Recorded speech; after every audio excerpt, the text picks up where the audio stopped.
Alright guys, here we are today. We're shipping out a Trex Select composite decking order. This is woodland brown. It's going over to Pennsylvania. We're shipping out today. We're actually getting ready to package it up right now. We ship it direct to you. It comes in and we pallet, put it on a pallet, it's ready to go. So that's woodland brown. That's going to Pennsylvania. We're going to do a color comparison today of all the browns in the Trex Select composite decking.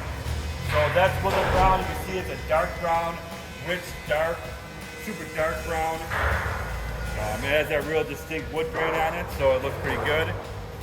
So here's a couple other examples of browns in Trex Select. So that's woodland brown. Here we are, that's saddle.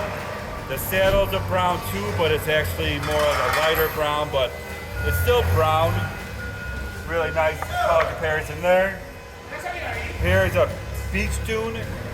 That's another Trex color that is a little bit lighter brown, but more of a tannish brown. And here we are right here. That's a little bit gray brown. It's a rope swing. So these are all different brown collection of Trex, the different browns you can get. And here we are. We're shipping out today. He's ready to go.